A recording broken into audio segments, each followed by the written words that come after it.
So the Los Angeles Lakers just played another game against the Clippers, and they picked up another win in the Luka Doncic era. And man oh man is this team starting to figure it out. Because with Luka and LeBron, the Lakers just seem to always have things in command, and it always feels like they are going to win even when they are playing sloppy and aren't playing the best basketball they can be playing. LeBron was inefficient tonight, but Luka stepped up and led the way, and there were a ton of different guys that stepped up and made a big impact.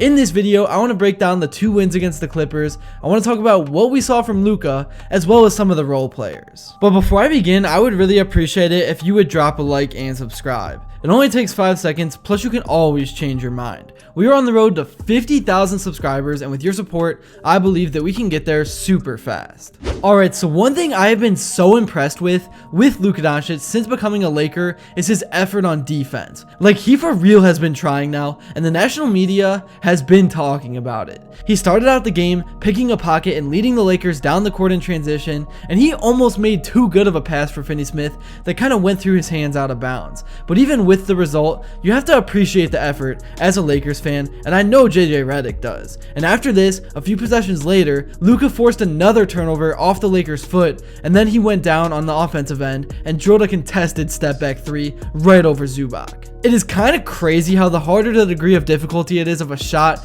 the easier it is for Luka to make it. At least it has seemed to be that way over the last week or so.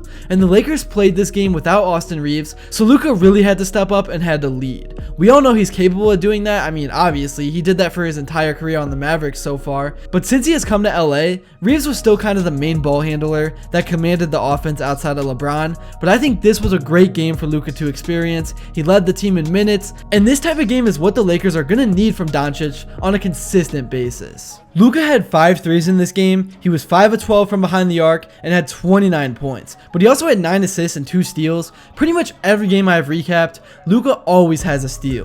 He is like reinventing himself, and this was a vintage Luka Magic performance. And then for LeBron, he is now 1 point away from 50,000. Yes, 1 point away from 50K.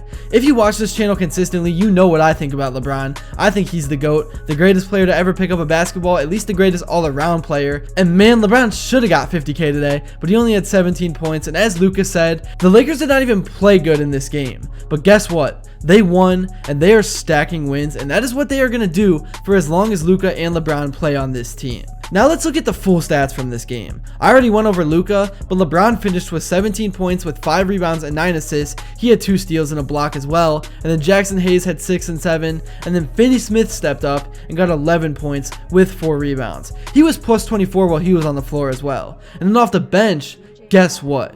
It was Dalton Knect that led the way with 19 points and 4 rebounds. It's great to see him have that kind of night. Obviously, this season has been an emotional roller coaster for him with very high highs and low lows. From being drafted, learning what the NBA is like on the biggest stage in LA, then getting traded, having the trade get vetoed, then coming back to the team that traded you.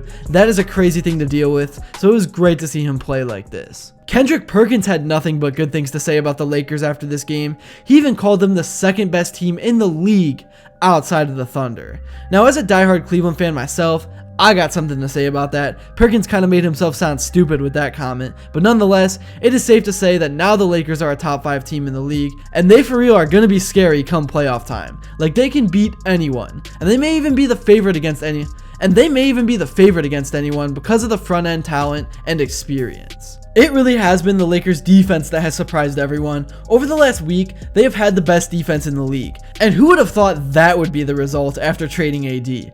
Obviously, there is still a lot more to figure out and a lot more to improve upon, but so far so good. James Harden and the Clippers have really surpassed expectations this year, and holding that team to 102 is impressive. Kawhi Leonard had 33 points and 10 rebounds in this game, but Harden only had 13. And really what the Lakers did is they let Kawhi and Harden get theirs, but they locked up everyone else because nobody outside of those two had over 13 points. The Lakers now are the 2 seed in the West, and I'm not going to advocate for this, but they all of a sudden have put themselves in a position where they can choose what matchup they want in the playoffs. I think Golden State with Jimmy Butler is a team that you would want to avoid. The Clippers would not be a bad matchup. I think the Lakers could manhandle Sacramento in 5 games, Minnesota is not a threat. I think Houston is dangerous, but they are young. And then Dallas is interesting. But I think the Lakers would have the clear edge there. I honestly just cannot believe that we are having this convo, because just 2 weeks ago, the conversation was, can the Lakers keep a top 6 seed?